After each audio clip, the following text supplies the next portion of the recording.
मैं हूं उसामा और आप देख रहे हैं फिक्शन राज।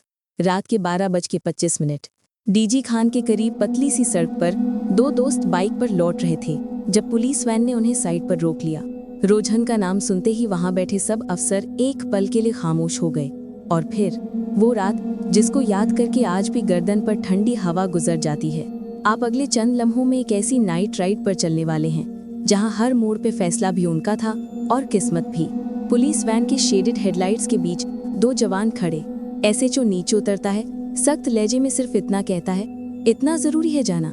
रात, जंगल, पहाड़ी रास्ता, आंखों में वो एहसास कि जैसे सब कुछ कहकर भी कुछ ना कहें। मौसले गीली कैटल शेड की छत के नीचे बारिश की धार लगातार टपक रही है। फ्रंट पे हैजर्ड लाइट्स की हल्की सी रोशनी। राइडर पूरा भीगा हुआ, वो पलक झपकता है। पीछे बैठने वाला दोस्त एक बूंद तक गीला नहीं। सर्द हवा के साथ सीधी रीढ़ की हड्डी तक सरसराहट उतर जाती है। कहानी का शहर रोजन, जिला राजनपुर, महीना फरवरी 2022।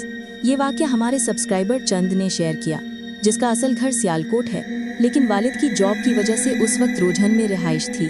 चंद ने बीए कंप्लीट करके गैट की तैयारी शुरू कर दी थी। उसका छोटा दोस्त अमाद, 2 साल कम उम्र, लेकिन साथ ही ऐसा कि हर राज हर सफर में साथ। दोनों की लव लाइफ लॉन्ग डिस्टेंस। चंद की गर्लफ्रेंड कश्मीर और अमाद की जमपुर। 23 फरवरी, अमाद की गर्लफ्रेंड की बर्थडे। उसने कहा, भाई आज जाना जरूरी है, तुम भी अपनी तरफ हो आओ। बैठक में बैठकर जब लैब सामने आया तो बात मुश्किल हो गई। दो मुख्तलिफ सिमतें, एक तरफ कश्मीर, दूसरी तरफ जमपुर, मगर जवानी का जोश, यामाहा YBR स्टार्ट। प्लान ये बना कि पहले रोजन से लगभग 220 किलोमीटर दूर कश्मीर चंद अपनी गर्लफ्रेंड से मिलेगा, वापस डीजी खान तक, फिर कट लेकर जमपुर, अमाद की मुलाकात, और रात को डीजी खान से सीधा रोजन। सुबह 5:30 बजे निकले, दोपहर 12:30 पर कश्मीर पहुंच गए। शॉर्ट सी मुलाकात, 1-1.5 घंटा गुजर गया। वापस जमपुर का रास्ता अंधेरों को चीरते हुए खूबसूरत वादियां और जगह जगह घना जंगल। दिन के वक्त सब हसीन लगता है, शाम तक जमपुर, यही रंग बदलना था। 6 बजे के करीब अमाद ने कहा, भाई बाइक दो, मैं जल्दी से मिलके आता हूँ, तुम पार्क में चक्कर लगाते रहो। चंद पार्क के चक्कर लगाता रहा। घंटा बीत गया। कॉल की तो जवाब, मॉल में है, थोड़ी देर में। फिर 3-4 दस्ते वक्त। 8:30 पर अमाद वापस। दोनों ने सोचा आज नाइट स्टे कर लेते हैं किसी लॉज में। बस सड़क के किनारे बोर्ड देखा ही था कि फोन बजा। ऑफिस से कॉल, अकाउंट्स डिपार्टमेंट, रिपोर्ट में फॉल्ट है, कल 9 बजे से पहले सबमिट। अमाद के लहजे में घबराहट आ गई। भाई अभी चलना होगा, गलती मेरी है। जॉब चली गई तो? चंद ने कहा, रात को ये रास्ता ठीक नहीं, कह दो तब भी ठीक नहीं। अमाद ने सिर्फ इतना कहा, प्लीज, और चंद मान गया। यही फैसला भारी पड़ना था। 9 बजे रात को जमपुर से रोजहन की तरफ रवाना। 10 किलोमीटर के बाद एक ढाबा मिला। चंद ने कहा, यहीं कुछ खा लेते हैं, आगे जंगल है। अंदर एक ट्रक ड्राइवर भी बैठा था। बातों में पता चला वो रोज इसी रूट पर होता है। उसने संजीदगी लहजे में कहा, बेटा आज यहीं रुक जाओ, सुबह 6 बजे निकलना। चंद ने पूछा, मसला क्या है? ड्राइवर ने नजर झुकाई, कुछ बातें हैं, इस रात इस रास्ते पर मत जाओ। अमाद ने ऑफिस की मजबूरी बताई। ड्राइवर खामोश हो गया। खाना खत्म, दोनों निकल पड़े। डीजी खान के करीब पुलिस वैन, साइड पर रफ क्वेश्चनिंग। जब बताया कि रोजहन जा रहे हैं तो एसएचओ खुद आया। इतना जरूरी है? बाइक पर रात, ऊपर से पहाड़ी जंगल, मगर ऑफिस का प्रेशर। एसएचओ ने कहा, इनके फोटोज ले लो, ये इनके CNIC और बाइक प्लेट, अपनी जिम्मेदारी पर जाओ, बहुत एहतियात से। फोटोज लेके उन्हें छोड़ दिया गया। रात लगभग 2 बजे, रखी गाज के करीब एक बड़ा चेक पोस्ट। 20-25 पुलिस वहां सड़क बंद किए हुए। आगे मत जाओ, एक सिपाही ने सख्ती से कहा। पिछले दिनों डकैती, कत्ल, रात को देहाती खुद गश्त करते हैं, तुम गए तो वो तुम्हें डाकू समझकर। दूसरा आरामी लहजे में और गहरा, ऊपर जंगल में दरिंदे भी हैं और अजीब वाकयात भी। रुक जाओ, अमाद ने निगाह झुकाई। 60% रास्ता हो चुका, बस 40%। बहस के बाद इजाजत मिली, पर शर्त, रुकाएं तो फौरन रुक जाना, भागना नहीं, कहना रोजन जा रहे हैं। चेक पोस्ट क्रॉस किया ही था कि मूसलाधार बारिश, सर्दी ने उंगलियों को सिकोड़ दिया। चंद राइड कर रहा था, अमाद कस के पकड़े हुए। 6-7 किलोमीटर के बाद अमाद ने कहा, भाई रोको, वॉशरूम। चंद ने बाइक रोक दी। अमाद अंधेरे झोंपड़ी की तरफ गया। वापस आया तो दोनों फिर निकल पड़े। चंद ने कहा, अगर मैनेज न हुआ तो कोई झुग्गी मिले तो थोड़ा सा ठहर जाएंगे। 1 किलोमीटर बाद बाईं तरफ cattle shed, bike side, hazard lights on. चंद की नज़र बारिश और बाइक पर। कौन जाने कब ठहरें, कब निकलें। बारिश हल्का होती है, चंद कहने लगता है, अमाद बैठो, निकलते हैं। और यहीं कुछ जम जाता है। चंद के कपड़े पूरी तरह भीग चुके, जूतों तक पानी, और अमाद जरा सा भी गीला नहीं। चंद के मुंह से बिना सोचे निकलता है, यार तुम भीगा ही नहीं, मेरा तो पानी अंदर तक। अमाद का लहजा ठंडा, भाई बैठो, बारिश अभी कम हुई है। 3 किलोमीटर आगे हेडलाइट्स के बीच 10-15 देहाती दिखते हैं। 5-6 हाथों में डंडे, इशारे से बाइक रुकवाते हैं।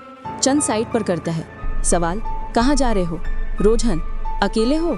चंद हैरान, अकेले कैसे? दोस्त पीछे बैठा है। वो तीसरी नजर डालता है। कौन सा दोस्त? बाइक पर तो तुम अकेले हो। चंद झट से पीछे मुड़ता है। सीट खाली, जिस्म पर पसीना, जुबान सूख गई। यही था। बारिश से बचने के लिए हम झूमती हेडलाइट्स के आगे से एक हाईएस आके रुकती है। उससे अमाद उतरता है, सीधा चंद तक आता है। भाई तुम मुझे छोड़कर निकल गए थे, मैं पुलिस से बात करने उतरा, तुम भाग लिए। पुलिस ने हाईएस वाले से कहकर मुझे यहाँ छुड़वा दिया। चंद बहस नहीं करता, बैठ जाओ। हजूम से निकलते ही चंद धीमे से पूछता है, अभी तो तुमने वॉशरूम बोला था। अमाद घबरा के कहता है, मैं? कब? मैं तो चेकपोस्ट से ही पुलिस के साथ था। चंद के जिस्म में एक सर्दी सी दौड़ जाती है। वो चुप रहता है और स्पीड बढ़ा देता है। तौनसा बैराज की तरफ का देमी बंद, अपने जिला तक 38 किलोमीटर। बंद से 12 किलोमीटर आगे घना जंगल, इतना घना कि हेडलाइट्स के सिवा कहीं कोई रोशनी नहीं। रास्ता तेजानी से खाली, कभी कभार कोई 4 व्हीलर क्रॉस। फिर एक तीखा मोड़ के तकरीबन 150 मीटर बाद बाइक एकदम बंद। चंद कहता है, बैटरी का मसला लगता है, पुश दो। मैं सेल्फ मार के देखता हूँ। कोशिश पर कोशिश, स्टार्ट नहीं। ये वैली का ऊपर वाला हिस्सा है, हल्की चढ़ाई, इसके बाद लंबी उतराई, वहां तक धक्का। चंद हैंडल पकड़ता है, अमाद पीछे से पुश। चंद को लगता है बाइक हल्की हो गई, जैसे बोझ कम। वो मुड़ के कहता है, इतना जोर क्यों? अमाद पीछे से, भाई मैं तो हल्का सा पुश दे रहा हूँ। चढ़ाई पार, आगे तेज ढलान। प्लान, मैं बाइक पे बैठता हूँ, तुम पुश देते हुए जंप कर लेना। नीचे लढ़कते हुए जहाँ स्पीड भागना चाहिए थी वहाँ बाइक जैसे किसी ने सामने से पकड़ ली हो। रफ्तार मरने लगती है। चंद समझ नहीं पाता, जैसे कोई ना दिखने वाला बोझ पहियों को झगड़े।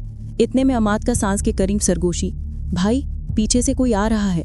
साइड मिरर में सफ़ेद कपड़ों में लपेटा एक साया सड़क पर उनके पीछे पीछे आ रहा था, हाथ में कुछ घसीटता हुआ। फॉग, चेहरा क्लियर नहीं। चंद नज़र तेज करता है बेफायदा। बाइक साइड, आंखें और सांस के दरमियान महज खामोशी। वो सफ़ेद लिबासों वाला उनके करीब से सड़क के दरमियान गुजरता है। जंगल की तरफ मुड़ने से पहले एक पल को गर्दन मोड़कर उन्हें देखता है। दोनों आंखें चुरा लेते हैं। कुछ लम्हे वो बस देखता रहता है, फिर धीरे धीरे जंगल को मोड़ लेता है। अमाद की कपकपी आवाज़, भाई ये कौन? आसपास कोई घर भी नहीं। चंद के दांतों पर कसाफत, जो भी हो बाइक से उतरना मत। फॉग लाइट्स का हल्का सा आबोताब, जैसे ही रोशनी उस पर सीधी पड़ी तो तस्वीर साफ हुई। वो आदमी नहीं, एक औरत थी। बाल पूरे सफ़ेद, कुछ झूलते हुए चेहरे पर, हाथ में एक बोरी जिसको ज़मीन पर घसीट रही थी। औरत कुछ 30 मीटर आगे सड़क के किनारे बैठ गई। उसने बोरी खोली, अंदर से एक छोटी बच्ची का स्केलेटन निकाला। उसने अपनी टांगे सड़क की तरफ फैलाकर स्केलेटन को गोद में रखा, बिल्कुल वैसे ही जैसे कोई माँ बच्चे को बिठाती है। फिर स्केलेटन की टांग के किनारे पर हल्दी रगड़ने लगी, जैसे पुराना जख्म हो जो कब का सूख चुका हो। चंद और अमाद सख्त सुन। 2 मिनट में एक और चीज़ दिखाई दी, औरत के गले में फूलों का हार। उसने वो हार उतारा, बच्चे के स्केलेटन पर रख दिया। रखते ही वो ऐसी धुई धुई कर रोने लगी कि अंधेरा भी सिसकियों से भर गया। कोई भी हिम्मत ना कर सका कि उसे क्रॉस करके निकल जाए। लगभग 20 मिनट तक वो रोती रही, दोनों बाइक पे बेहरकत, सुबह का इंतजार। फिर अचानक वो खड़ी हो गई। चंद ने फौरन कहा, अमाद पाँव से पुश देते हुए आराम आराम से निकलते हैं। दोनों ने ज़मीन पर पाँव घसीटकर बाइक को रेंगा और उसके बिल्कुल करीब से गुजरे। थोड़ा आगे निकलकर चंद ने पीछे देख लिया, सिर्फ एक पल के लिए। जिस्म सुन। सड़क के किनारे एक दरख्त से वो औरत लटकी हुई थी। दम घुट गया। चंद ने थ्रॉटल खोल दिया। ढलान पर बाइक दौड़ी और भागते भागते खुद ब खुद स्टार्ट। 3 किलोमीटर आगे एक देहाती मिला, शायद तहज्जुद के वक्त घर से बाहर। बाइक रोकी, दोनों हाँफते। सवाल आया, बेटा क्या हुआ, इस वक्त किधर से? चंद ने कांपते लहजे में सब कुछ सुना दिया। देहाती ने सर झुकाकर कहा, बेटा अगर तुम बाइक से उतर गए होते ना, शायद तुम्हारी लाशें भी इस जंगल से ना मिलती। फिर उसने पस मंजर बताया। कुछ साल पहले इसी रास्ते पर एक औरत अपने शौहर और 7 माह की बेटी के साथ मोटरसाइकिल पर जा रही थी। सामने से गाड़ी टकरा गई। शौहर उसी वक्त गुजर गया। बच्ची के सर पर सख्त चोट। औरत उन दोनों को संभालते हुए गांव तक घसीट कर ले जाना चाहती थी। हादसे से सिर्फ 40 मीटर आगे बच्ची भी दम तोड़ दिया। उसने दोनों को सड़क के किनारे रखकर पूरा दिन रोती रही। शाम तक समझाते रहे, ना मानी। अगली सुबह लोग गुजरे तो देखा वो औरत इसी दरख्त से लटकी हुई थी। तब से उसका साया यहाँ भटकता है। पिछले 1-1.5 साल में कई राहगीर उसके धोखे में आए। कुछ की रूहें भी यहीं मंडलाती देखी गई। तुमने बाइक से उतर के कदम नहीं तोड़ा, यही तुम्हारी जान बच गई।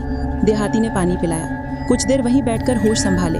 रोशनी निकलते ही रोजन का रुख किया। सूरज चढ़ता गया, लेकिन रात की वो सर्द दहशत हड्डियों में देर तक रुकी रही। ट्विस्ट के बाद की खामोशी में एक बात समझ आती है, कि रात के सफ़र में हर मोड़ पर बस रास्ता नहीं बदलता, रात के सफ़र में हर मोड़ पर बस रास्ता नहीं बदलता, किरदार भी बदल सकते हैं। जो साया आज पीछे रह गया, कल किसी और के साथ चल पड़े। अगर आपको ये कहानी पसंद आई हो तो चैनल को ज़रूर सब्सक्राइब करें। अपनी सुनी सुनाई या गुजर चुकी कहानियाँ हमें भेजिए, शायद अगला राज आप ही के शहर से हो। ख्याल रखिए। अल्लाह हाफिज़।